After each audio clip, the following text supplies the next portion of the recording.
mengajarkan menyembah kepada Elohim, sebab hanya Elohim yang berhak untuk disembah, tak ada yang lain. Jangan ada ilah. Sahabat-sahabat dimanapun berada, saya Zulkifli M. Abbas mengharapkan sahabat-sahabat semua untuk kemudian mensubscribe, like, dan juga men-share channel kita ini. Salam Tauhid, salam satu Tuhan. Cipta langit dan bumi minta disembah, wajar, namanya juga pencipta. Tapi ingat, ada yang ingin menyesatkan manusia, namanya iblis, dia juga minta disembah. Di gereja, katamu kau tidak menyembah Tuhan Elohim. Dan itu memang tidak pernah diperintahkan oleh Tuhan Elohim. Yesus pun anak Maria tidak pernah memerintahkan itu. Lalu, kalau iblis yang memerintahkan dirinya disembah, sedangkan di gereja Elohim tidak minta dirinya disembah, lalu siapa lagi kandidatnya kalau bukan titik-titik? Kan begitu. Allah Subhanahu wa Ta'ala mengajarkan kepada Nabi Musa untuk menyembah dirinya. Yes, jelas itu. Al-Quran surat Taha ayat 14. Allah pencipta langit dan bumi mengajarkan Nabi Musa agar mengajarkan kepada kaumnya untuk menyembah kepada pencipta langit dan bumi. Innani anallah la ilaha illa ana fa'budni. Bang Zuma, jangan hanya sebut Elohim saja. Elohim itu punya nama, namanya Yahweh. Yahweh itu dewa orang Mesir, dewa tomboy. Tidak ada Yehova orang Yahudi menyebut Yehova itu nama Tuhannya orang Yahudi. Jangan bilang Elohim. Abui, tidak ada orang Yahudi menyebut Tuhannya dengan sebutan Yahweh. Yahweh itu nanti tahun 2000 baru istilah Yahweh itu muncul di bumi. Itu pun cuma di Indonesia. Paham?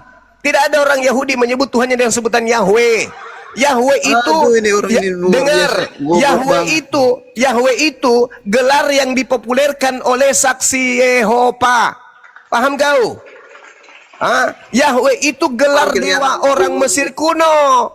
Yang menggelari dirinya Yahweh itu dewa tomboy milik orang Yahudi. Nah, kalau Yehova baru betul. Itu cara ejaan membaca Yotefafe bagi orang Aramaik. Yehova bukan Yahweh, tulul. Kalau Yahweh itu dewanya orang Yunani Mesir kuno gitu. Sekarang nggak usah kau permasalahkan hal sepele. Paham kau? Orang Roma menggantikan Yotefafe itu dengan sebutan Theos. Harusnya kau tegur itu. Sekarang bukan itu yang jadi permasalahan. Bang Zuma, ini curang sekali. Yang menjadi permasalahan itu kau di gereja menyembah siapa? Elohimnya Yahudi itu bernama Yehova, bukan Allah. Ya, urusanmu. Kami mengenal Tuhan kami dengan sebutan Allah. Kenapa kamu yang sewot? Allah mengatakan tidak ada orang Tuhan. Yahudi.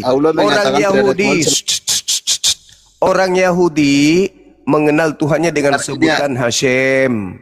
Orang Islam menyebut Tuhannya dengan sebutan Allah. Orang Kristen latah menyebut kata Allah. Di Bibelnya tertulis Allah, bukan Yahweh, tulul. Jangan kau permalukan diri lo. Jangan. Kau buka Bibelmu, lembaga Bibel Indonesia, ada nggak Yahweh di situ tertulis? Nggak ada, yang ada Allah. Nggak usah kau banyak cerita. Di dalam kitabmu lembaran pertama aja. Pada mulanya langit bumi kosong. Roh Allah. Roh Allah di situ, bukan roh Yahweh. Tolong. Astagfirullahaladzim. Sekarang kau bahas aja itu. Tuhan. Itu sekali, tidak ada nama Allah di situ. Masya Allah. Di dalam Bibelmu itu bertaburan kata Allah di situ. Tidak ada kata Yahweh di Bibelmu. Kau buka kameramu, tunjukkan kata Yahweh di Bibel. Itu berarti palsu sekarang kitabmu. Tidak ada Tuhan bernama. Berarti sekarang sudah palsu kitab kau. Orang Indonesia yang menerjemahkannya yang salah, saudara. Oh, salah, berarti kitabmu salah. Ada nama Allah. Berarti kitabmu salah. Di Indonesia ini kitabmu salah. Penerjemahnya yang salah. Iya, berarti kitabmu salah kan yang di Indonesia ini? Penerjemahnya yang tidak. Iya, saya tanya, kitabmu yang ada di Indonesia berarti salah karena penerjemahnya salah, betul? Iya, terjemahan arwahnya itu salah. Yang lain berarti kitabmu salah. Aulanya yang ternyata baru jujur teman-teman. teman-teman, ternyata kitab Kristen itu salah. Jadi jangan bermimpi bahwa kaula di Alkitab itu. Tidak ada yang bermimpi. Tolol lagi. Bahlul. Tidak ada yang bermimpi. Terjemahan Al-Quran Elohimnya itu. bangsa Israel itu Bahlul. Terjemahan Al-Quran itu tidak pernah mencatut Yahweh. Cuman kitabmu yang mencatut Allah. Jangan kau ngawur, jangan. Al-Quran mengatakan tidak. Selain Allah. Ini tadi Mr. Cumi. Oh, sudah tidak ada lagi Mr. Cumi. Tidak Jadi ada kita Tuhan sudah selain kita Allah, sudah simpulkan ya. Dengar. Kau dibawa. Kau makan sabuk Artinya kelapa di Yehova itu bawah. bukan Kau Tuhannya dibawa Islam. makan sabuk kelapa di bawah. Ada sabuk kelapa udah disiapkan dengan dedak, dengan ampasnya, kau makan itu. Jangan kau di sini. Kesimpulannya yang dibawa oleh Mr. Cumi tadi, tuduhannya kepada umat Islam menyembah iblis. Karena kata dia, Allah satu-satunya yang minta disembah. Saya keras terhadap penghujat. Itu pasti. Tema ini bagus. Kenapa tema ini bagus? Karena ini pertanyaan. Kenapa pertanyaan ini muncul? Karena kami membaca Bible. Iblislah yang menjadi bapakmu. Ini pernyataan Yesus kepada siapa? Kepada orang-orang yang ingin membunuh Yesus. Berarti orang yang membunuh Yesus, iblis bapaknya. Lalu bagaimana orang yang menerima korban yang dibunuh oleh penyembah iblis ini? Apa namanya? Penyembah apa dia? Ketika Yesus ingin dibunuh dalam Yohanes 8:37-44, Yesus mengatakan, iblislah yang menjadi bapakmu. Kenapa? Karena kamu ingin membunuhku. Kenapa kau ingin membunuhku? Karena kau tidak memperoleh firman di dalam diri lo. Matius 26, 59, nomor 20, nomor 4, Markus 14, nomor 1, Matius 27, nomor 18, Yohanes 13, nomor 2. Seluruh yang saya sebutkan tadi, data-data bahwa orang yang menyalibkan Yesus itu diawali dengan tipu muslihat, dengan kesaksian palsu dan kerasukan iblis serta dengki. Nah, berhasil tidak mereka menyalib Yesus? Kata Kristen berhasil. Apa endingnya? Ya, Kristen bebas dari dosa. Dosanya Kristen itu dihapuskan. Siapa yang mengiming-imingkan menghapuskan dosa, memberi hidup kekal dengan cara melegalkan perbuatan jahat orang-orang sebagai kebenaran? Cuman iblis kan? Maka muncul pertanyaan ini. Apakah betul menurut Yesus iblis yang menjadi Tuhanmu itu benar-benar iblis yang menjadi Tuhan sekarang ini? Itu fakta, itu real. Belum lagi kalau kita membaca Yesaya 14 nomor 12, nomor 13, nomor 14, nomor 15. Di situ ada yang mengaku bintang timur. Tetapi bintang timur ini adalah iblis yang dilemparkan ke dalam kubur. Yesus mengatakan iblis dilemparkan keluar. Kena kan? Kena. Yesus mengatakan waspadalah kepada penyesat yang datang memakai namaku. Penyesat itu iblis. Dan penyesat ini adalah bintang timur. Nah, di kitab Wahyu 22 nomor 16. Ada yang mengaku Yesus, tapi buka kedoknya, mengaku bintang timur. Kata Yesus, waspadalah kepada penyesat yang datang kepadamu memakai namaku. Jadi penyesat itu memakai nama siapa? Nama Bang Suma? Bukan dong, nama Yesus. Berarti penyesat ini datang memakai nama Yesus, penyesatnya. Dan di kitab Wahyu diterangkan dengan sangat jelas. Di situ ada yang memakai nama Yesus dan mengaku bintang timur. Bintang timur itu Lucifer. Ayo, tradisi Yahudi bintang timur itu Lucifer, Hillel bin Zakar. Ayo, bintang timur. Nah, sedangkan Kristen penyembah bintang timur. Ayo, kalau Kristen penyembah bintang timur, menurut Yahudi Kristen ini penyembah siapa? Sederhana bukan? Jadi jangan memfitnah. Oh, Allah Subhanahu wa taala itu iblis, jangan. Namanya saja Subhanahu wa taala, Maha Suci, Maha Tinggi. Anda baca Yesaya 5:16. Pencipta yang disembah oleh Yahudi Maha Suci, Maha Tinggi. Berarti kalau diarabkan Subhanahu wa taala. Berarti yang disembah oleh para nabi, orang-orang Bani Israel adalah pencipta yang suci, yang tinggi. Berarti Subhanahu wa taala. Sama seperti umat Islam. Lantas dikatakan tadi sama Master Cumi, dibilangnya bahwa umat Islam itu hanya iblis, katanya hanya iblis yang minta disembah. Nih, kita bacakan dalil. Penyembah benar itu adalah yang menyembah roh, katanya. Di dalam Yohanes 4 nomor 23 nomor 24. Sedangkan di dalam Wahyu 19:4, 1 Korintus 14:24. Tadi saya katakan 2 Raja-Raja 17 nomor 36. Matius 4 nomor 10. Matius Keluaran 20 nomor 3. Ternyata pencipta langit dan bumi, Wahyu 22 nomor 9, Wahyu 19 nomor 10, Wahyu 14 nomor 7, itu minta agar menyembah kepada Allah saja. Tak ada yang lain. Yesus mengajarkan kepada iblis juga menyembah kepada Allah saja. Jangan yang lain. Berarti apakah Yesus ini mengajarkan menyembah kepada iblis? Kan tidak mungkin. Nah, terus Tuhan itu pencemburu. Kenapa dia pencemburu? Gak boleh ada sembahan lain. Gak boleh. Berarti Tuhan itu memang mengajak manusia untuk menyembah dirinya. Kalau tadi si siapa Master Cumi itu mengatakan Allah minta sembah gila sembah.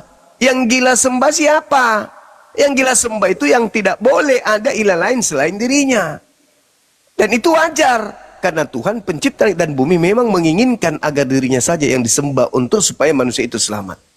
Sekarang pertanyaannya, siapa yang mengajarkan Kristen menyembah kepada makhluk yang keluar dari kubur pada hari ketiga? Elohim tidak, anak Maria juga tidak. Lalu siapa yang mengajarkan itu? Pergilah ke seluruh dunia, jadikanlah seluruh manusia jadi muridku. Nah, murid-muridnya ini ke gereja menyembah si Kristus ini atas perintah siapa? Nah, itu belum dijawab sampai 2 hari sebelum kiamat.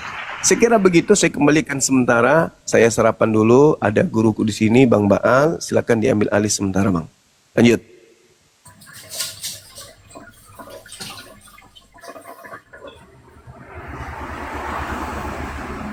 Masya Allah, Gurunda. Wassalamualaikum warahmatullahi wabarakatuh. Gurunda, sehat selalu. Waalaikumsalam warahmatullahi wabarakatuh. Ngeri ya. Saya baru tahu ada bintang timur ini, Bang ucapannya. Ngeri sekali. Oh iya. Gimana, Bang Banyak, silakan. Bang lanjut. Itu timur kan Lucifer kan? Ya, bintang timur ini adalah filosofinya itu, historinya itu kan dari planet Neptunus. Jadi tidak ada bintang timur ini, ada bintang timur A, A1, A2, A3, tidak. Bintang timur ini satu gitu loh. Yaitu dari awalnya dari planet Neptunus gitu kan. Planet Neptunus ada berapa? Satu. Planet Jupiter ada satu. Saturnus satu. Jadi tidak ada istilahnya Yesus adalah bintang timur, Lucifer juga bintang timur. Tidak. Bintang timur hanya satu, dia bilang. Tidak ada dua gitu ya. Nah, ketika ada Yesus lain yang mengatakan dia bintang timur, kita bertanya, nih Yesus yang mana, kan begitu. Padahal selama hidupnya Yesus tidak pernah mengklaim dia ini mengaku bintang timur. Nah, ini yang jadi kita kaji kan, kalau kita ini bertanya nih, apa ini? Ya, kok ada yang ngaku bintang timur? Padahal bintang timur satu, tidak boleh dua, satu bintang timur. Ketika Yesus sudah terangkat ke langit, ada muncul ini yang ngaku bintang timur. Wah, ngeri, tapi bilang siapa lagi gitu loh yang bintang timur. Makanya kalau kita korelasikan dengan apa yang didebatkan oleh Yesus, terwaspadalah terhadap Mesias palsu yang menggunakan namaku dengan menyesatkan banyak orang, menggunakan nama Yesus, dia bilang. Wah, ini berarti betul nubuatan ini tergenapi. Begitu Bang Ujal, silakan Bang Ujal. Ya, betul sekali itu. Bintang timur itu kan Lucifer alias iblis. Ini yang dituhankan oleh mereka, oleh Kristen ini kan. Ya, ini pertanyaan, bukan langsung dinyatakan. Oh, naik lagi. Silakanlah Bang Bal, ini ada. Ya, baik, saya jelaskan tentang bintang timur supaya kalian yang belum paham di sini bisa paham ya. Bintang timur adalah simbol bintang apa, simbol raja. Makanya orang Majus juga datang kepada Yesus saat mereka melihat bintang timur. Mereka katakan akan lahirnya raja. Kami sudah melihat tandanya di langit, bintang timur. Artinya apa? Bintang timur itu adalah simbol raja. Iblis juga adalah raja. Makanya iblis disebut bintang timur. Raja dari para malaikat yang diusir dari surga. Mereka yang menentang Yahweh dan diusir dari surga itu kan iblis. Makanya iblis juga disebut bintang timur atau raja. Raja dari para malaikat yang diusir dari surga. Makanya dia sekarang berkuasa di bumi sebagai raja, iblis itu. Makanya Yesus turun untuk menyelamatkan kita dari kuasa dari raja iblis itu. Begitu. Semoga kalian bisa paham sedikit ya. Makanya di dunia ini ada dua raja, ada dua bintang timur, yaitu Yesus dan iblis. Kita kalau mau selamat ikut raja yang benar, yaitu Yesus. Kalau mau binasa ikut raja yang pemimpin para malaikat yang memberontak, yaitu iblis yang sekarang ada di bumi. Tatanya ada di bumi. Makanya kami curiga kotak hitam itu adalah raja apa? Tatanya iblis. Batu hitam itu kan simbol iblis yang diusir dari surga dan dilemparkan ke bumi. Oh iya, jadi teman-teman, kalau kita mengaku ya, kenapa kalau Islam tidak boleh menafsir, menjelaskan, premi atau menghujat kitab-kitabnya orang ya, karena kita tidak punya kapasitas di sana. Nah, kalau baik kitab Hindu, Buddha, Konghucu, Yahudi maupun Kristen ya, kita tidak boleh menafsirkan. Nah, dalam tafsiran, penjelasan dari Bible sendiri bahwa bintang timur adalah Lucifer. Bintang timur adalah saudara. Bintang timur adalah iblis, gitu kan? Artinya raja. Nah, di sana Anda ini sabar dulu, Bang. Di situ bintang makanya timur tiga orang Majus datang dan melihat, mereka bilang kami datang Dia untuk bicara sendiri, Bang. Dia nggak bisa diskusi dia di ini. langit, yaitu bintang timur. Hey, di dalam Lukas 1 nomor 33, Yesus akan menjadi raja atas kaum keturunan Yakub sampai selama-lamanya. Dan Ya, kerajaannya ini tidak adalah berkesudahan. kerajaannya ini kerajaan Yakub kan, keturunan Yakub kan selama-lamanya kan. Kalau iblis kerajaannya di mana? Di seluruh dunia kan kerajaan iblis. Kalau Yesus dia hanya kerajaannya hanya kerajaan keturunan Yakub. Itu dalil kitabmu sendiri yang mengatakan itu. Lukas 1:33. Yesus adalah raja untuk selama-lamanya bagi keturunan Yakub. Sedangkan iblis adalah raja seluruh dunia, penguasa dunia iblis itu. Sekarang yang keluar dari kubur itu penguasa dunia kan? Aduh. Hei, yang keluar dari kubur itu penguasa dunia kan? Tata dari iblis itu tidak ada di Israel, di luar bangsa Israel. Oke, saya kasih saya kasih Tanah data Israel sama. adalah bangsa Oke, Tuhan. saya kasih data saudara. Saya kasih data, dengarkan. Makanya mereka tanah mereka itu Bicara kami sendiri curigai kau. sebagai lokasi. Bicara sendiri kau. Saya kasih dalil sama nih. Wahyu 12 nomor 9.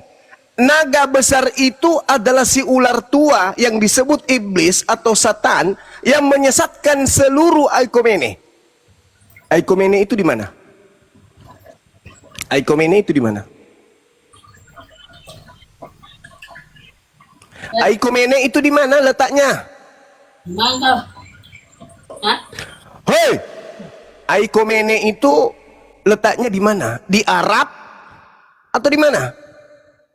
Jawab. Kau tuduh lagi tadi Mekah kan? Kutanya samamu.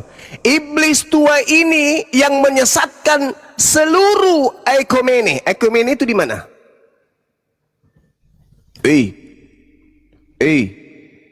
Aikomene itu di mana? Di Arab. Jauh. Coba. Kau cari dulu di Google. Aikomene itu letaknya di mana? Ingat, ketika ada pemberitaan, ada yang datang di Pulau Patmos mengaku Lucifer, mengaku bintang Ada timur. satu tempat yang disujud oleh semua umat itu. Kau ditanya Aikomene, ada satu tempat kalau tidak ada. Satu titik tempat semua umat manusia Yesaya 66 nomor 23, sabat berganti sabat, bulan berganti bulan, seluruh manusia akan datang kepadaku, sujud beribadah kepadaku. Itu yang menggenapi siapa? Sekarang yang saya tanya, Wahyu 12:9.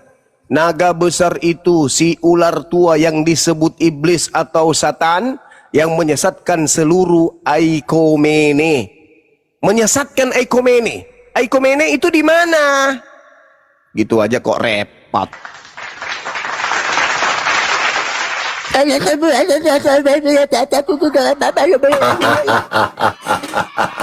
depan umum. Semakin panas otak di bawah. Di depan umum kau bicara seperti itu. Di saat kita menguji konsep iman, orang bertanya dalil. Wahyu 12:9. Naga besar itu si ular tua yang disebut iblis atau setan, menyesatkan seluruh aikomene. Cari tahu aikomene itu di mana? Coba. Aikomene itu apa? Coba yang muslim coba cari di Google, aikomene itu apa? Karena original teksnya tertulis aikomene. Kemudian aikomene diterjemahkan dunia. Dunia itu kosmos dalam bahasa Yunani. Aikomene itu bukan dunia. Aikomene itu artinya apa? Arab Saudi. Hah? Aikomene artinya adalah Aikomene artinya adalah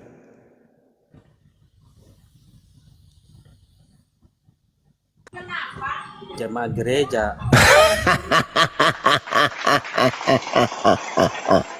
Aikomene itu persatuan gereja yang berada di bawah naungan kerajaan Romawi. Sekutu berarti tadi ya. Berpersekutuan. Jadi iblis tua atau Satan yang menyesatkan seluruh persekutuan Romawi. Sekarang Pulau Patmos itu berada di mana? Pulau Patmos itu ada yang tahu nggak? Di mana berada Pulau Patmos itu? Tempat datangnya bintang timur. Hah? Di Jawa Timur, Bang. Sulawesi Barat.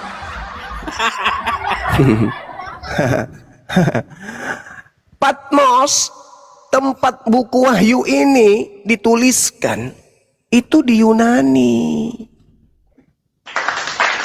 Bukan di Israel. Jadi yang datang mengaku bintang timur itu datangnya di Yunani, Cak Ayu. Yunani itu bagian daripada kekaisaran Romawi. Itulah yang dimaksud aikomene. Jadi jangan bawa-bawa Allah Subhanahu wa taala, iblis jangan, karena Bible akan menumpahkan isi perutnya. Hari ini yang menyembah bintang timur siapa? Kristen. Bintang timur bagi Yahudi itu siapa? Iblis. Menurut Yahudi yang menyembah iblis siapa? Sederhana bukan? Gampang kok. Masa orang generasi. Jujur aja coba. Kita diskusi itu jujur berdasarkan dalil. Al-Quran kamu bawa. Al-Quran itu jangankan kemudian kepada iblis, membaca Quran aja harus berlindung kepada iblis. A'udzubillahi minasyaitonirrajim.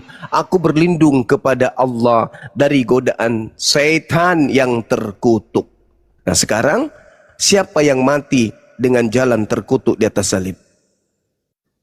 Yesus. Itu sembahannya siapa? Kristen. Jadi di Islam yang terkutuk itu adalah iblis, di Kristen yang mati dengan jalan kutu itu adalah Tuhannya. Sama nggak levelnya tuh? Sama, paman. Sama-sama terkutuk. Tapi Islam yang berlindung kepada yang terkutuk dengan Kristen yang menyembah kepada yang mati dengan jalan kutu, sama nggak levelnya Islam dan Kristen? Ya nggak sama. Orang Islam itu berlindung kepada makhluk yang terkutuk, orang Kristen malah menyembah kepada manusia yang digantung terkutuk. Beda kelas kita. Jadi jangan hujat Allah, nggak boleh. Makanya diskusi itu usahakan sebisa mungkin ilmu yang kita pakai, jangan menghujat, jangan menista. Karena Bible akan pasang badan. Wahyu 12:9. Iblis dilemparkan kepada dunia, kepada seluruh Aikomene. Kalau dunia itu bahasa Yunaninya kosmos. Bukan dunia di situ. Yang benar adalah kekaisaran Romawi. Nah, siapa yang mengajarkan pertama kali menyembah kepada makhluk yang keluar dari kubur? Nah, itu dia. Kerajaan mana di atas muka bumi ini yang membangun pola itu?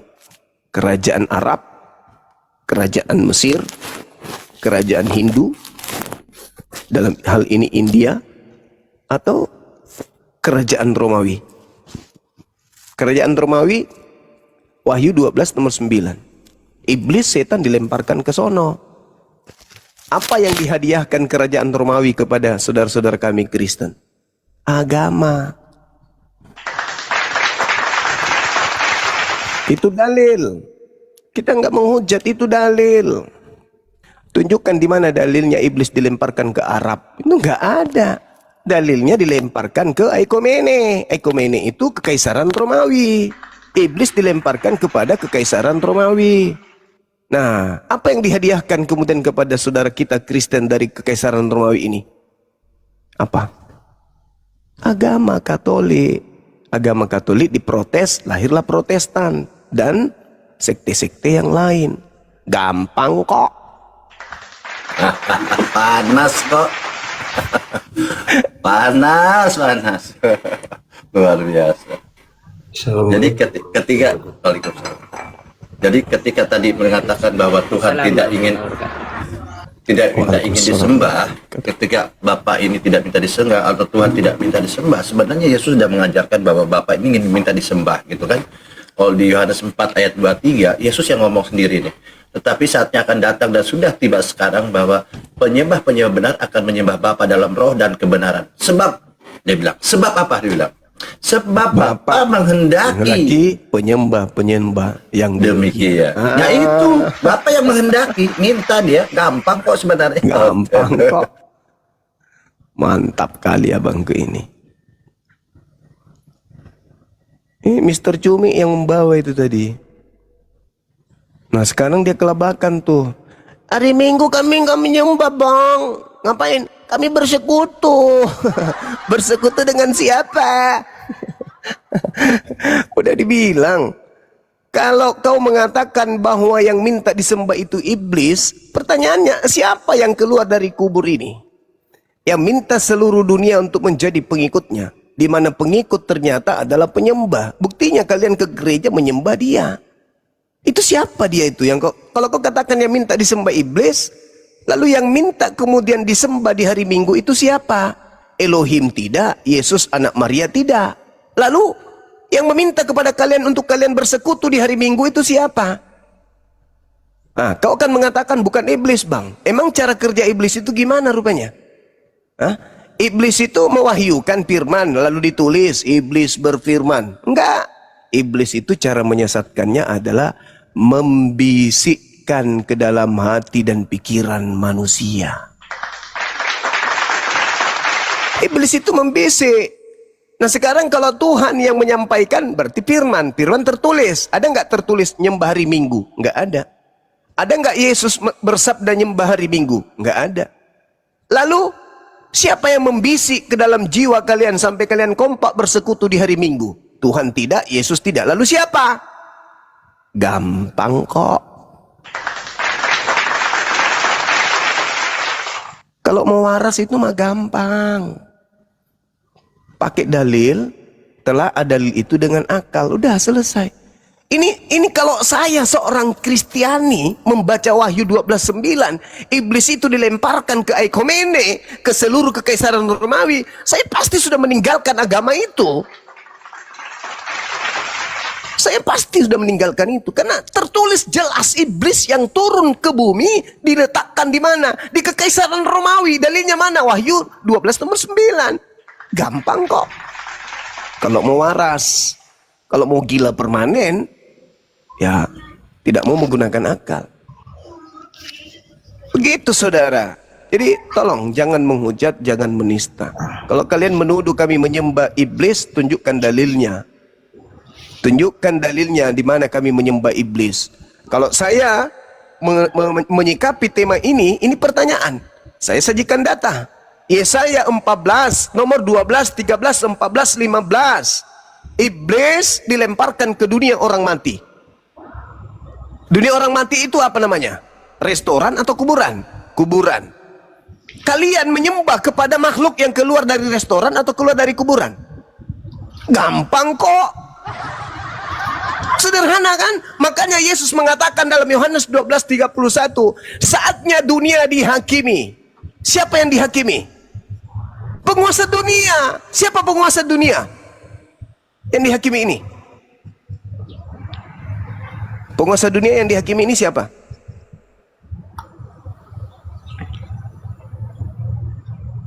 Penguasa dunia siapa menurut Yesus? Iblis. Saatnya penguasa dunia, saatnya dunia dihakimi. Maksudnya dunia dihakimi di sini adalah penguasa dunia dihakimi. Saatnya juga penguasa dunia dilemparkan keluar. Kenapa? Karena dia dihakimi. Nah sekarang yang dihakimi di atas tiang salib menurut Yesus itu siapa? Kalau begitu. Karena yang ada pada saat Yesus berkata seperti itu ada penghakiman. Saatnya dunia dihakimi. Sekarang juga penguasa dunia dilemparkan keluar. Pertanyaannya, setelah Yesus mengatakan ucapan itu, siapa yang dihakimi? Dan siapa yang keluar dari tanah, dari kubur setelah itu? Hah? Penguasa dunia. Siapa penguasa dunia ini menurut Yesus? Iblis. Iblis. La haula wala quwata illa billah. Gampang kok. Kalau mau sadar, kalau mau waras itu gampang kalau mau selamat. Yohanes 12. Waalaikumsalam. Nomor 31. Sekarang dunia dihakimi. Sekarang juga penguasa dunia dilemparkan, artinya dihakimi. Nah, siapa yang dihakimi di atas tiang salib? Yesus katanya. Oh, Yesus penguasa dunia.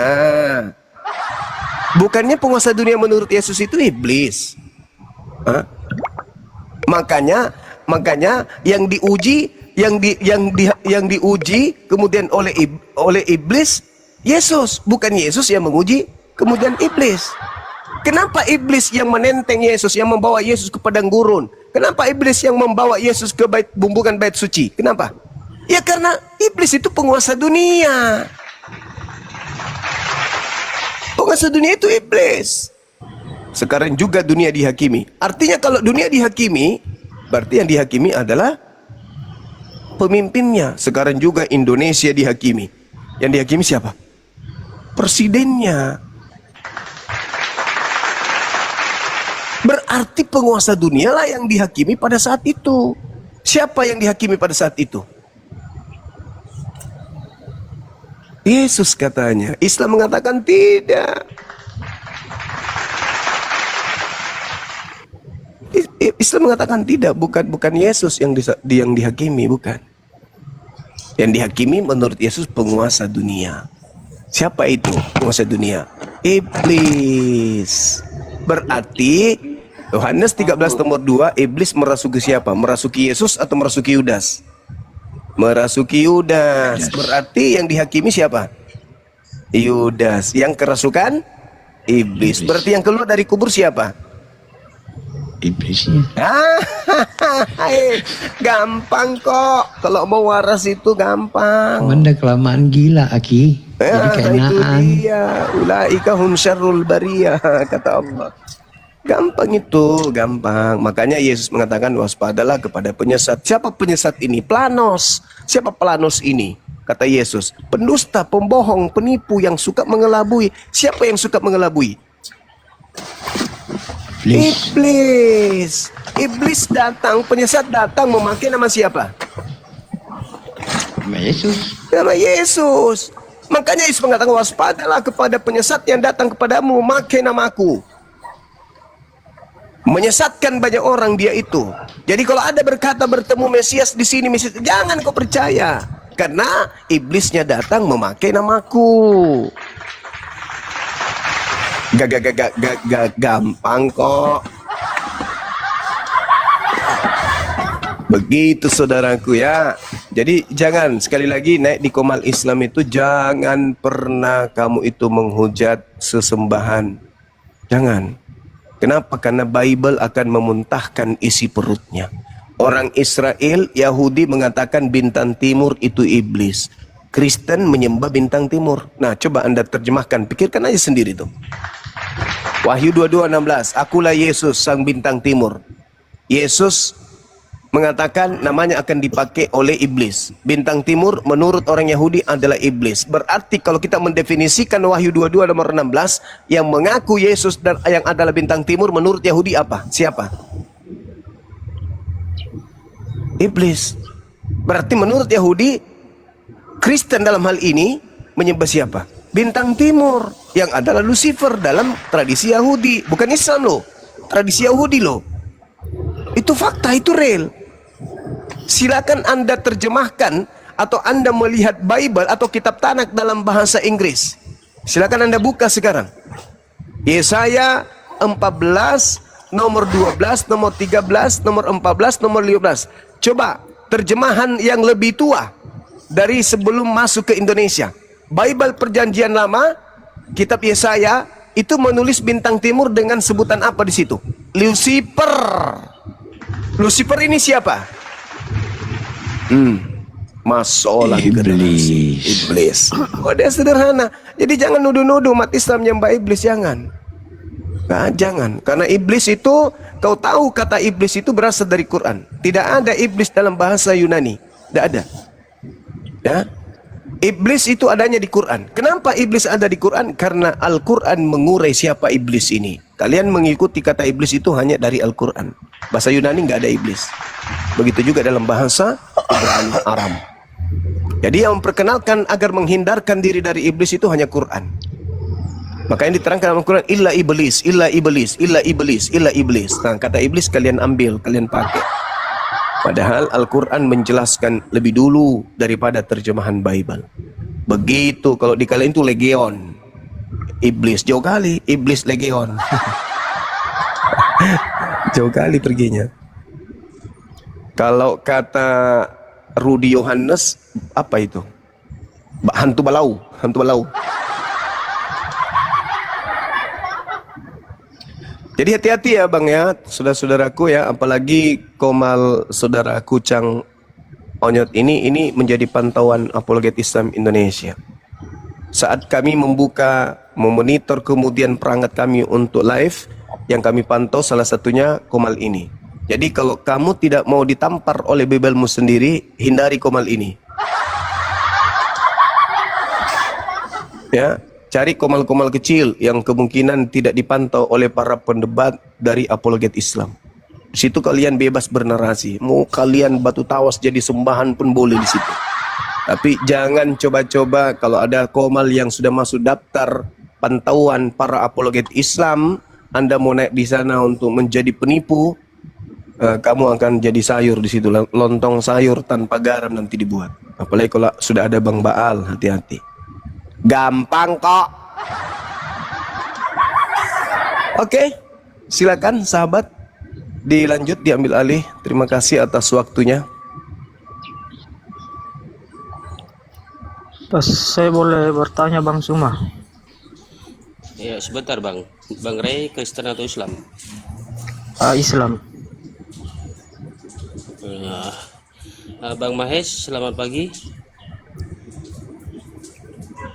Bang Mahes.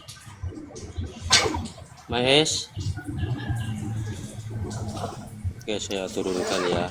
Bang, kalau Islam di sini sesama Islam bukan dilarang ya. Di sini diskusi lintas agama, Bang. Bukan sesama Islam ya. Oh iya Bang, iya siap. Nanti Apa kalau yang mau ada ditanyakan, pertanyaan Bang? khusus DM aja. Gini aja, apa yang mau ditanyakan sama Bang Suma gitu loh? Tentang apa tuh? Satu aja nih, apakah ada di dalam Al-Quran ucapan Selamat Natal? Itu saja. Silakan Gurunda, kalau mau dijawab. An-Nahl ayat 105. Allah Subhanahu wa taala berfirman, Bismillahirrahmanirrahim. Innama yaftaril kazibal ladina la yu'minun bi ayatillah wa ulaika humul kazibun. Sesungguhnya orang yang mengada-adakan kebohongan hanyalah orang-orang yang tidak beriman kepada ayat-ayat Allah. Mereka itu adalah para pembohong. Kalau Anda kemudian mengucapkan selamat hari lahir kepada Yesus di tanggal 29, Anda masuk dalam kategori ini. Sebab tidak ada data Yesus lahir tanggal 25. Tak ada data. Jadi kalau kita ikut ke sana, berarti kita pendusta. Ini sebagai muslim ya. Tapi kalau saudara kita Kristen yang mengucapkan, ya sah-sah saja. Mereka pengikutnya, mereka penyembahnya, mereka yang punya agama kepercayaan. Kita nggak boleh melarang. Tapi kalau umat Islam ikut-ikutan, kata Allah, kamu itu pembohong. Ulaika humul kazibun. Kita pembohong. Dan orang Kristen mengerti kok bahwa saudaranya yang Islam ini dilarang berbohong, nggak boleh berbohong. Begitu saudaraku ya. Jadi kalau Anda bertanya, apakah ada Natal di dalam Al-Quran? Nggak ada. Di dalam Bible aja nggak ada Natal, apalagi di dalam Quran. Oke, Iya, Bang. Iya, lanjut. Bang. Iya. Iya, Makasih, Bang. sama-sama. Boleh tanya, Ada di buku harian pendeta saja Natal itu. izin tanya Ya, kepada silakan Tikus. Oke. Dalam Wahyu 22 ayat 16, bintang timur yang dimaksudkan di sana adalah bintang timur gilang gemilang tunas Daud yang turun dari surga dan kembali ke surga. Sementara dalam Yesaya 14 itu adalah bintang timur putra fajar, bukan gilang gemilang, yang dibuang dari surga. Jadi bagaimana Zuma samakan bintang timur putra fajar yang dibuang dari surga dengan bintang timur gilang gemilang tunas Daud yang turun dari surga. Bintang timur putra fajar adalah Udah, nggak usah kau iblis. jelaskan. Itu Belum tugas saya habis. menjelaskan. Belum. Sementara bintang timur gilang gemilang tunas Daud yang turun dari surga adalah Yesus. Bagaimana Zuma tidak tahu bezakan bintang timur putra fajar di Yesaya yang adalah iblis yang dibuang dengan bintang timur gilang gemilang di Wahyu yang tunas Daud yang adalah Yesus. Bagaimana Diulang Zuma lagi. tidak Kau mau tahu ulang lagi? perbedaannya? Kau mau ulang lagi ketiga kalinya? Mau kau ulang lagi? Ya, silakan jawab. Oke, baik. Halal bin Zakar, putra matahari. Kamu ibadah di hari Kiriaki. Kiriaki bagi orang Roma Yunani itu adalah hari putra dewa matahari. Kamu beribadah di hari Kiriaki. Kau beribadah di hari dewa matahari. Dewa matahari punya putra. Putranya inilah yang kemudian kalian sembah kan pada hari Minggu. Kalau kau katakan bahwasanya Yesaya 14 itu bercerita tentang putra dewa matahari atau fajar, maka jelas hari Minggu itu kau menyembah siapa? Sedangkan orang Yahudi menyembah Tuhannya di hari Sabat. Kau menyembah hari Kiriaki, bukan hari Sabaton. Dalam bahasa Yunani, hari Sabtu itu Sabaton, hari Minggu itu Kiriaki. Orang Kristen digiring untuk menyembah kepada dewa mereka pada hari Kiriaki, pada hari penyembahan dewa matahari. Kau diam dulu, hei, peminum spiritus, kau diam. Peminum spiritus, ini saya sedang ingin menjelaskan. Saya kan sudah menjelaskan, pelan-pelan saya jelaskan kepadamu. Peminum spiritus, diam dulu. Jadi, ketika orang Yahudi mengatakan bahwa iblis dilemparkan ke alam kubur, lalu kemudian Kristen diberi tanda kepada angkatan jahat, makhluk keluar dari kubur, Sekarang sekarang yang jadi pertanyaannya adalah bintang timur bagi orang Yahudi itu Tuhan atau iblis. Bagi orang Yahudi, bintang timur itu Tuhan atau iblis. Kita berfokus ke Yahudi dulu nih, karena dia yang punya kitab lebih dulu, yaitu kitab Yesaya. Kau jawab, silakan. Jawab Yoma. Kau jawab dulu itu.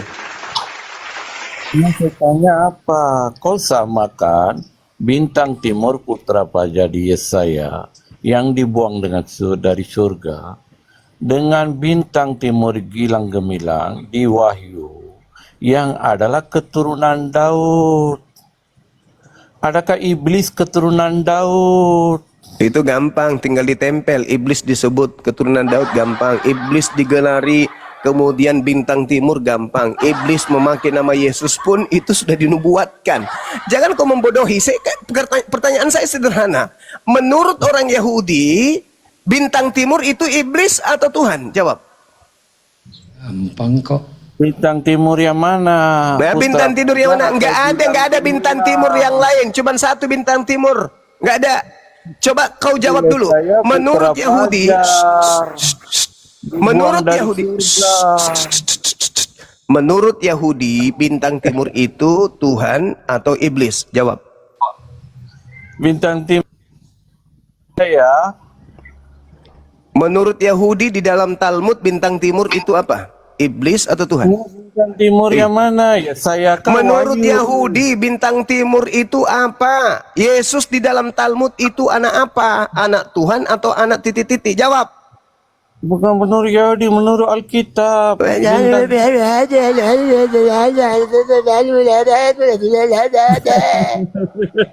Udah kau dibawa. Kau dibawa seperti biasa, kau makan ampas kelapa campur kulit durian. Ingat, sebelum kau makan kulit duriannya, kau haluskan dulu. Jangan kau langsung telan.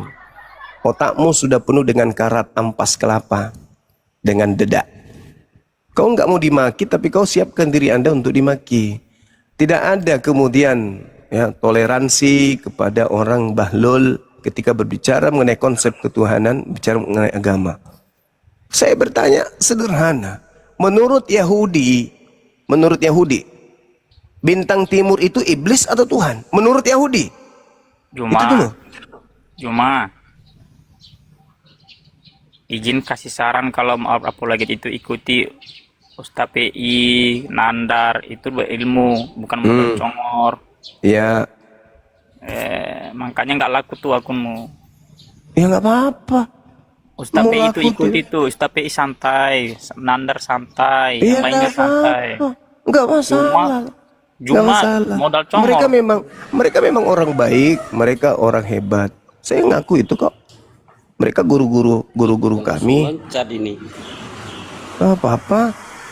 Alhamdulillah. Kalau kamu memuji saudara saya Muslim, Masya Allah. Mereka adik-adik saya. Biarpun ilmu mereka di atas dari saya, yang mereka menganggap saya abangnya. Bangga dong saya. Bangga dong.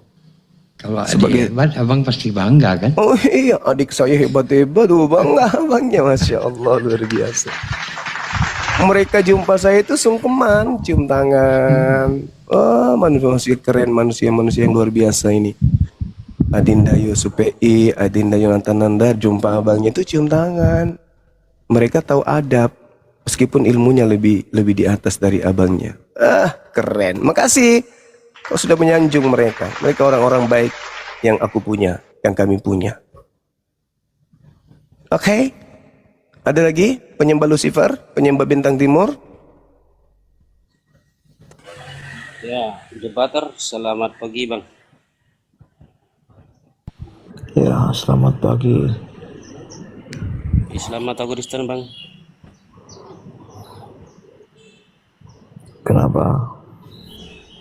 Islam atau Kristen? Ditanya kok. Muslim Bang. Bangun dan Di bawah Bang. Nyapu dulu di bawah, nyapu. Anda nyapu baru naik ke sini. Anda ditanya, justru Anda kayak nantang gitu, kayak orang marah. Nah apa? Anda Muslim atau Kristen? Nah apa? Adab apa itu? Maaf ya saudaraku ya, maaf. Ini komal debat lintas agama. Berbeda kalau kita ini sesama muslim, ketika naik di komal kita, apapun ceritanya, yang ada dalam benak kita itu adalah muslim. Tapi kalau di komal seperti ini, sebagai seorang muslim kita naik itu, kita harus memperkenalkan diri. Assalamualaikum warahmatullahi wabarakatuh. Gitu.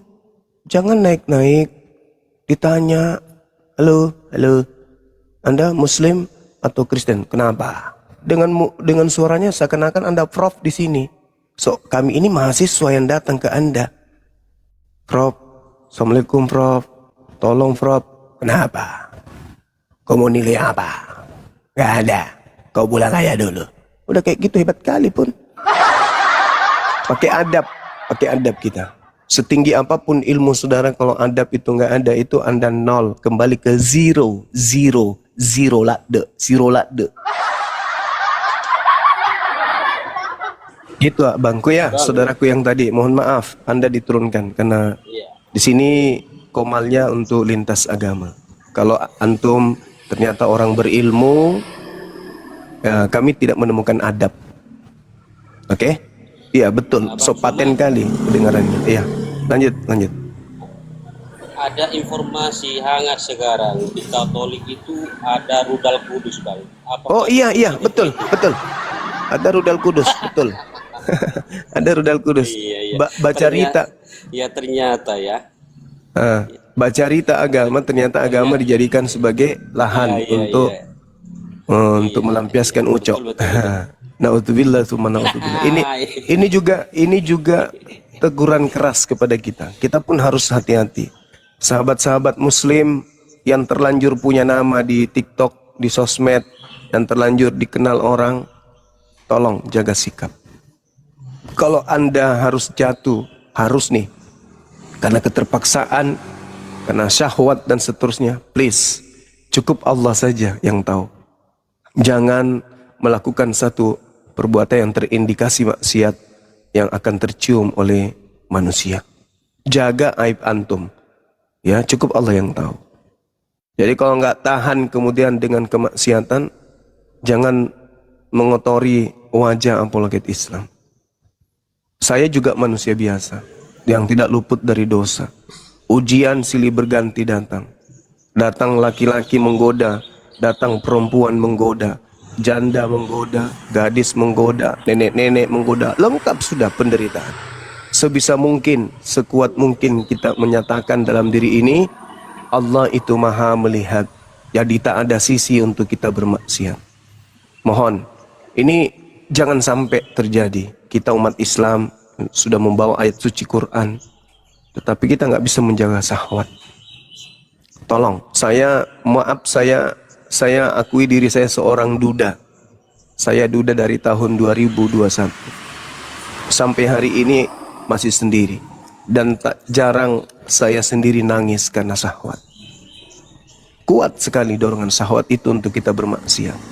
Dan kesempatan itu banyak. Dibuka oleh Allah kesempatan itu.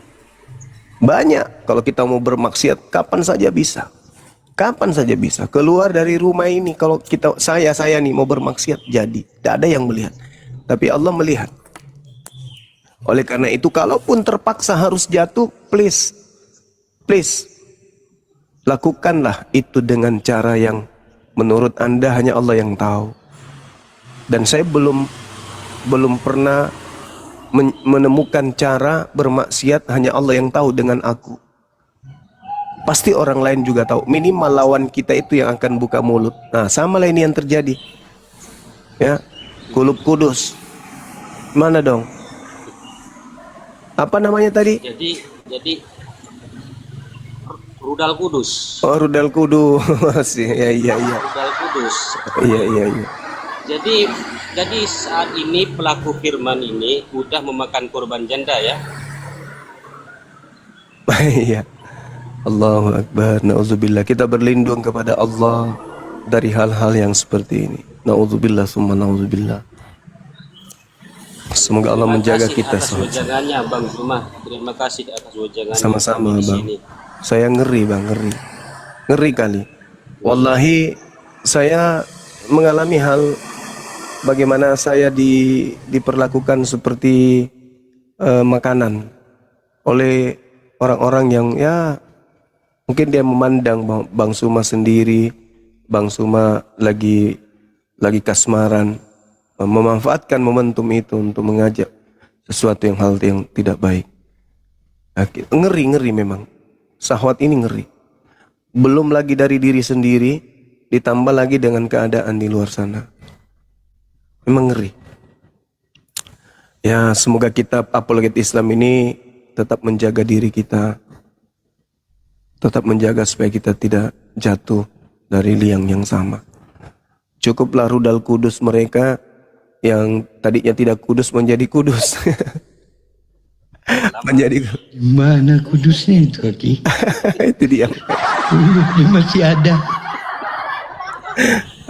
Cuman istilah doang itu ya, rudal kudus. Karena namanya juga namanya juga RK. Jadi teman-teman bilang oh ternyata namanya itu rudal kudus. Ya Allah ya Karim. Allahumma shalli ala sayyidina. Sekarang mulai ada penekanan Bang, menurut informasi dari kan saya DM kan kepada korban. Udah Bang, saya udah diberikan kalau tidak dihapuskan VT-VT-nya, saya tidak akan bertanggung jawab. Seperti itu jawaban RK itu. Lebih bagus nggak usah tanggung jawab. Ada penawaran duit 30 juta katanya. Ya. Kalau tanggung jawab Aki bertambah lagi satu lagi pengikut Yesus itu. Ya nggak apa-apa, Ya kan? pemaksiat kok.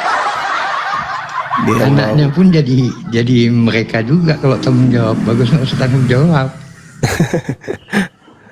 Iya juga sih. Ya, pada intinya inilah hasil kita berlindung penyelidikan kepada saya. Allah. Iya. Wow. Kemarin RK nelpon sama aku. Nelpon sama aku terus, padahal sebelumnya semua yang berhubungan sama dia diblokir. Tapi setelah tahu VT saya FYP, dia telepon dan mengancam saya kalau saya tidak dihapus akunnya, katanya tidak mau bertanggung jawab. Seperti itu.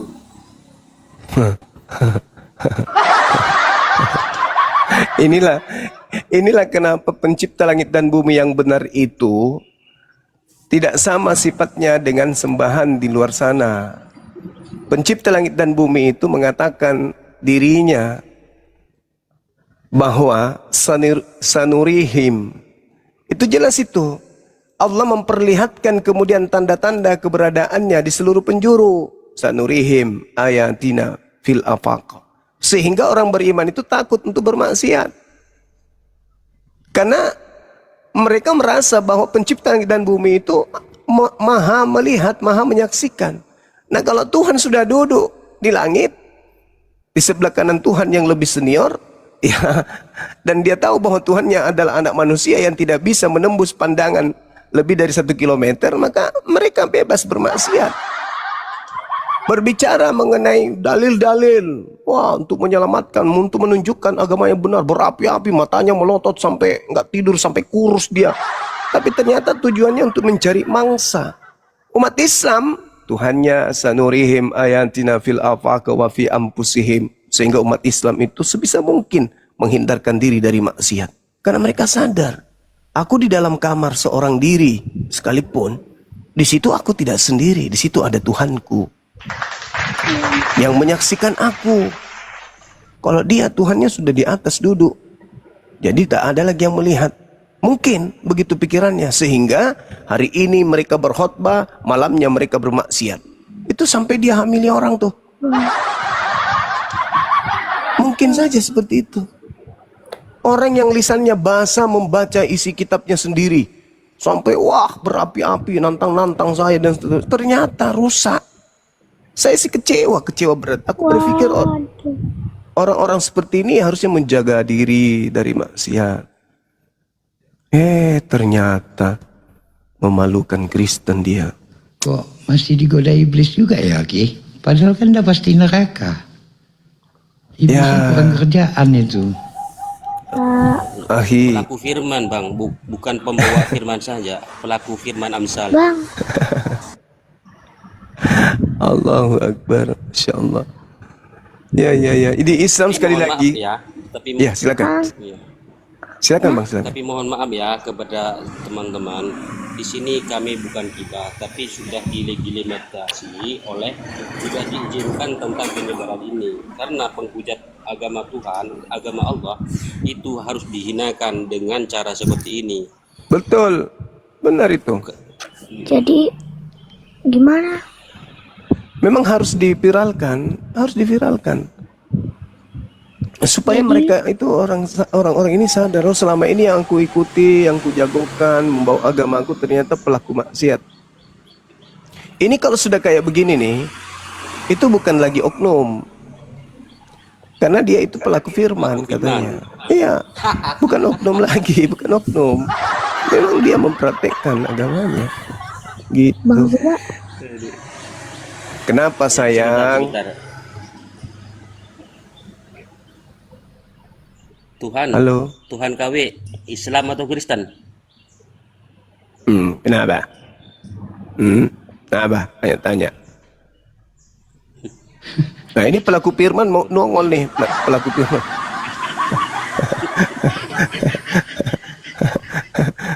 Sama-sama Katolik nih. Ini seperguruannya nih sama RK ini. Oh beda, bukan lah Bung Juma. Oh. karismatik. Oh karismatik. Ya.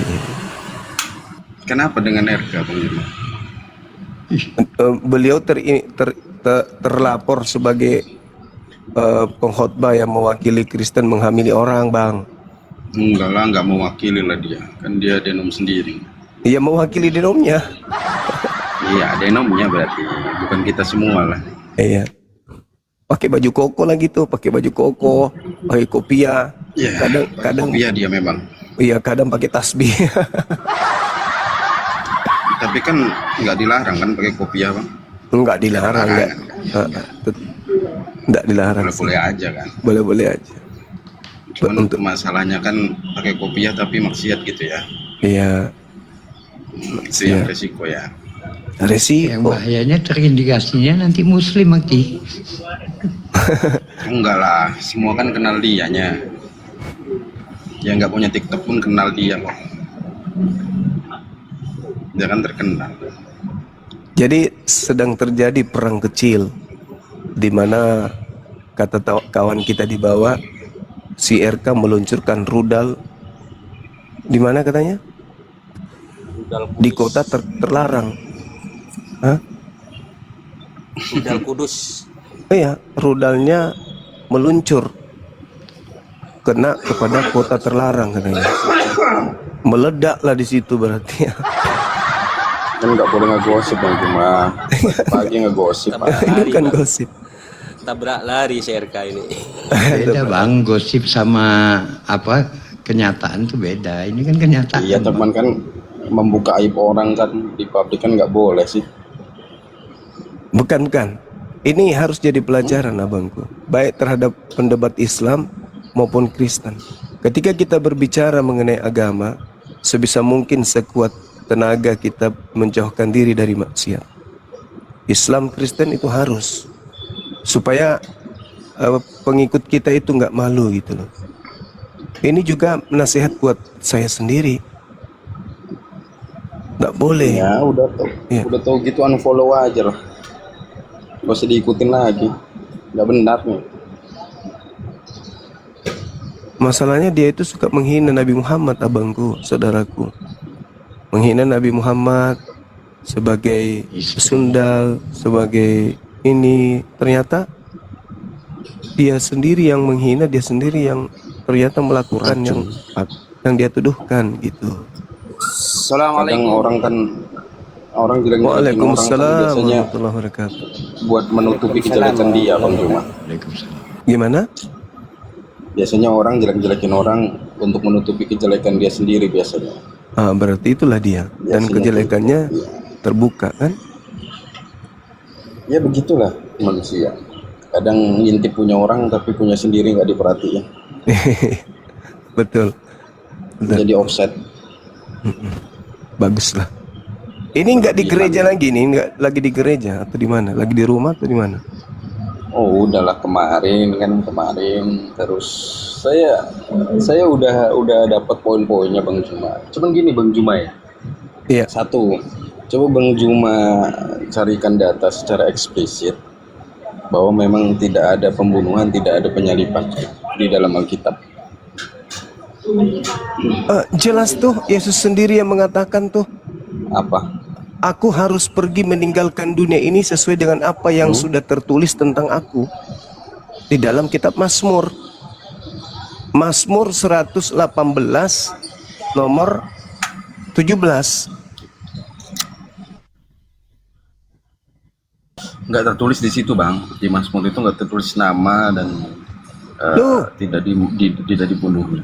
Lah Yesus sendiri yang mengatakan, Lukas 22:44, harus tergenapi apa yang tertulis tentang aku di dalam kitab Mazmur. Disebut kitabnya loh. Emang bunyinya apa? Di sini aku tidak akan mati.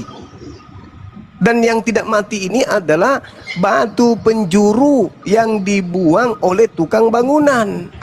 Ayo. Tapi kan data lain juga menyebutkan banyak bahwa dia mati, disalibkan, dan menderita. Nah sekarang yang jadi permasalahan, rujukan kitab yang lebih tua. Karena Yesus tidak pernah merujuk, aku memang harus pergi sesuai dengan apa yang tertulis nanti di kitab yang nanti ditulis oleh orang setelahku. Enggak. Yesus mengatakan harus aku pergi. Ada 3 pernyataan Yesus itu. Yang pertama, Lukas 22 nomor 22. Matius 26 nomor 24. Dan juga Lukas 24 nomor 44. Dan Petrus pun menyatakan dalam khotbahnya bahwa Daud telah menubuatkan, telah menceritakan tentang Yesus di dalam Kisah Para Rasul 2 nomor 29, 30, 31, 32, 33. Itu Daud yang Petrus yang menceritakan itu. Diulang lagi oleh Petrus bahwa Daud menceritakan tentang Yesus tidak akan mati. Nah, iya karena dia dibangkitkan kan. Tidak akan mati. Loh, tapi di Ibrani, kemudian di Yohanes. Ibrani itu sampai hari ini tidak diketahui siapa penulisnya. Iya, tapi kan tertulis. Ya, kalau cuma tertulis, besok aku buat kitab juga. Bukan, maksudnya jaringan saya ya? Oke. Ya, sempat saya juga. Oh gitu. Jaringan Bang Arom, Bang Zuma yang ini lagi nge-lag. Oh iya, baik. Gimana kabarnya Dinda Felix? Sehat? Alhamdulillah sehat. Gimana Bang Zuma? Sehat, lancar? Alhamdulillah sehat. Alhamdulillah, Masya Allah. Dilanjutkan Bang. Baik. Nanti saya jam ini Dinda, jam 10 saya pamit. Saya ada kegiatan, mau ketemu dengan orang pengadilan agama. Bisa diambil alih bersama dengan teman-teman kita di sini. Masih di Medan, Bang. Udah di Makassar kita. Udah di Makassar, oh. Tanggal 13 saya sudah di Makassar. Walah. Kemarin saya di atas, seandainya saya tahu sudah balik dari Medan, mau ketemu sama Bang Zuma. Iya. Ada ke Medan lagi. Lanjut Purna. Ini kasihan Bang Arom. Iya. Tapi antum lagi umroh kan? Masya Allah. Udah kena lagi kita. Udah. Kan cari tahu antum lagi umroh. Iya. Masya Allah. Jadi gitu saudaraku Adinda Arom. Arom ini masih muda, masih punya kesempatan untuk sehat. Begitu. Jadi apa ya? Yesus sendiri yang mengatakan itu harus tergenapi. Aku harus pergi sesuai dengan apa yang tertulis tentang aku di dalam kitab Mazmur. Ya kalau kita menggunakan akal sehat, ya jangan cari di kitab selain itu dong tentang Yesus ini. Jadi Ya cari baru itu. Perjanjian baru itu kan cerita yang disusun oleh para pewarta terkait dengan peristiwa yang terjadi. Tapi kan mereka juga orang pintar dalam meneliti. Justru itu kan cerita yang diceritakan dari orang-orang yang melihat sebelumnya, kisah sejarah sebelumnya. Posisinya kan bukan firman Tuhan. Kalau firman Tuhan itu tak mungkin salah. Memang. Memang yang bilang firman Tuhan siapa? Nah itu dia. Artinya sejarah, memang sejarah. Ya, sejarah. Di situ terisi sejarah, ada firman Tuhan juga. Salahnya di mana? Sejarahnya penulis sejarah menuliskan Yesus berkata. Kan begitu. Harus aku pergi sesuai dengan apa yang tertulis tentang aku di dalam kitab Mazmur. Artinya kan kita orang yang muncul belakangan ini harus mengetahui bahwa ternyata cara Yesus meninggalkan dunia ini harus sesuai dengan apa yang tertulis di dalam kitab Mazmur. Saya baca Matius 26 nomor 24. Anak manusia memang akan pergi sesuai dengan yang ada tertulis tentang dia. Yang ada. Pada saat Yesus mengucapkan ini, apakah kitab perjanjian baru itu sudah ada? Belum. Nah, yang ada adalah kitab perjanjian lama, betul? Betul. Ya, harus kita cari di perjanjian lama. Anak manusia memang akan pergi sesuai dengan apa yang ada tertulis tentang dia. Akan tetapi celakalah orang yang oleh anak manusia itu diserahkan. Adalah lebih baik bagi orang itu sekiranya ia tidak dilahirkan. Berarti yang celaka di sini adalah yang menyerahkan untuk disalib. Siapa itu yang celaka? Kalau ada yang menyerahkan, berarti ada yang diserahkan, Bang Juma. Ya, menyerahkan anak manusia. Berarti ada yang diserahkan dong. Nah, ada pekerjaan menyerahkan. Ternyata ketika dia mencoba untuk menyerahkan, Tuhan kemudian melakukan pembalasan terhadap makar. Amsal 21 nomor 18. Kan Yesus mengatakan harus tergenapi apa yang tertulis tentang aku di kitab nabi-nabi. Nah, sekarang Lukas bukan nabi, Markus bukan nabi, Paulus bukan nabi, tetapi Yesus mengatakan aku harus pergi sesuai dengan apa yang tertulis tentang aku di kitab nabi-nabi. Amsal berarti kena juga dong. Amsal 21:18, orang fasik dipakai sebagai tebusan bagi orang benar dan pengkhianat sebagai ganti orang jujur. Ayo, ketika pengkhianat ini ingin menyerahkan anak manusia untuk disalibkan, dalilnya pengkhianat justru dipakai sebagai ganti, sebagai penebus orang benar ini. Mana itu? Amsal 21 nomor 18. Emang digantikan? Ya diganti dong. Diganti di situ. Orang fasik. Siapa orang fasik? Coba kita baca Amsal berapa? Amsal 17. Coba kita baca. Apa yang dituliskan di Amsal 17 tentang orang fasik ini? Di situ dikatakan apa? Orang fasik adalah menerima suap dari pundi-pundi untuk apa? Untuk membelokkan jalan hukum. Jalan hukumnya apa? Hukumnya apa? Jangan kau membunuh orang yang benar. Dibelokkan, bunuhlah orang benar. Amsal 17:23, orang fasik adalah menerima suap. Siapa yang menerima suap? Yudas.